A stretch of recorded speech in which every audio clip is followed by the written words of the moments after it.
Good evening and welcome to the Shiro Coffee Chat Short. I'm Melissa Farmer Hill, a retired Army veteran and the founder of the Shiro Coffee Club, where our mission is to keep the world caffeinated and women veterans celebrated. I'm also the host of Shiro Coffee Chat, which airs right here every Sunday at 9 a.m. Central Standard Time. So check us out if you can.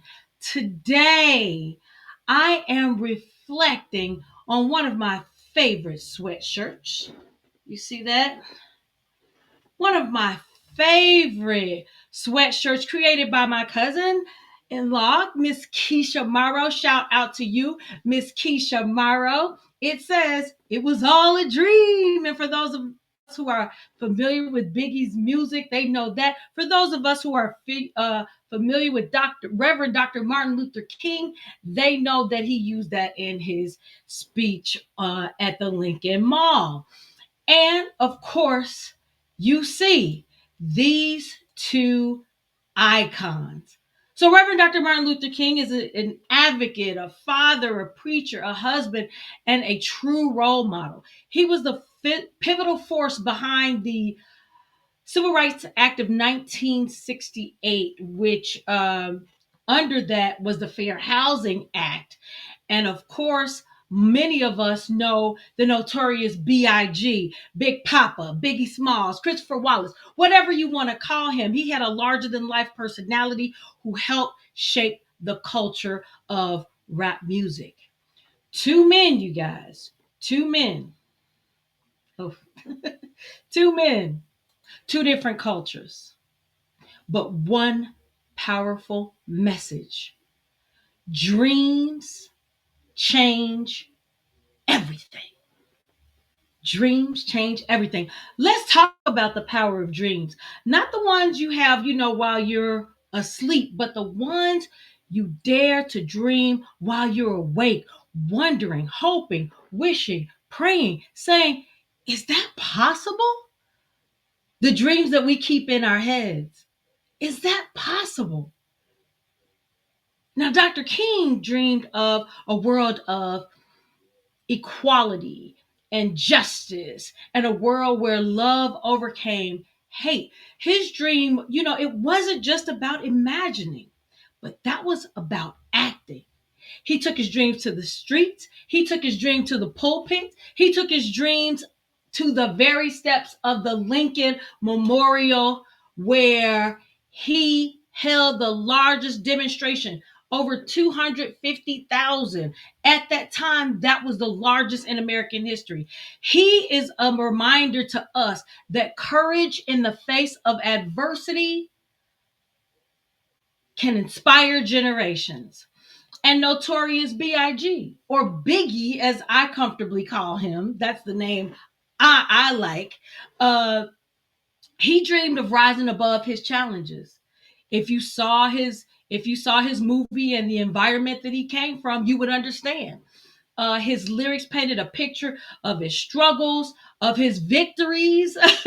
He taught the importance of hustle, resilience, and definitely never forgetting where you came from, because he was New York, New York. Both men dreamed. But the other thing about it is both men acted boldly. Hmm. So where's the lesson here? Dreams start with a belief, but they come alive, or they manifest through action. Dreams require action. And I would suffice this to say, because my whole thing is, when you pray, move your feet. Because every time I say a prayer, and if I ask God for something, the next step for me is to move my feet, because there's going to be some action involved. But dreams start with belief, and they come alive through action. So what are you dreaming about today? A new business venture, a book, a healthier lifestyle, going back to school, a stronger community? A better relationship? I don't know. What are you dreaming about? See, Dr. King and Biggie remind us that no dream is too big. No dream is too big, and no circumstance is too tough. Your mettle will be tested trying to accomplish your dream. Make no mistake about it. And you're going to feel like giving up, and you're going to be too tired, and they're going to be people who said they would and they don't. But I would imagine that the same thing happened to Reverend Dr. Martin Luther King and his journey in getting to that 1968 um, Fair Housing Act. I would imagine when he was met with resistance that he could have gave up easily. Biggie the same way.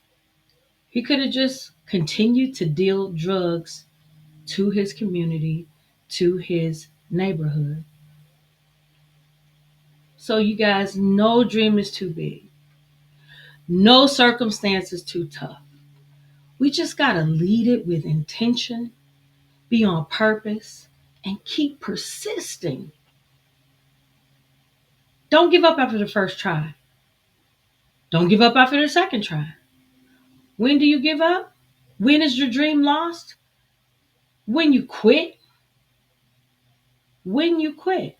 And I'm not saying some things you may need to quit, but I'm saying if you got a dream and you are definitely, and you just believe that it's your purpose and you persist at it,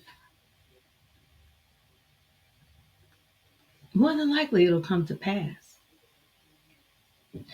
Today was also the inauguration of our 47th president, President Donald J. Trump, and Vice President J.D. Vance. And of course, there will be much to say as we move into the week. But I did not want to diminish the fact that this is a national holiday to celebrate the Reverend Dr. Martin Luther King Jr. His actual birthday was January 15th, but the national holiday is today. And I am thankful for his contribution. I owe a debt of gratitude for his sacrifices, and I honor the Reverend Dr. Martin Luther King, and I thank him for everything that he's done. So as you wind down today, as you wind down your day, I challenge you to just think about this. What is your dream? More importantly, what's the one action you can take right now? Like I say, when you pray, you got to move your feet. You got to move your feet. There is something required of you.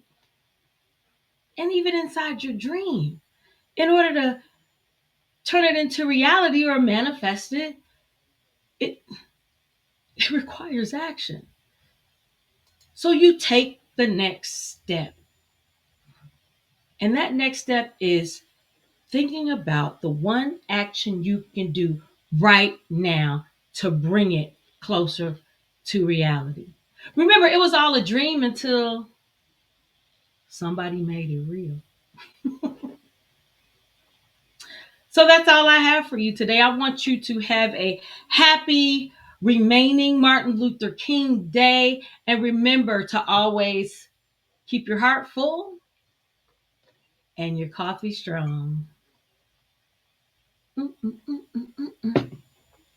Today is day 15 of 60.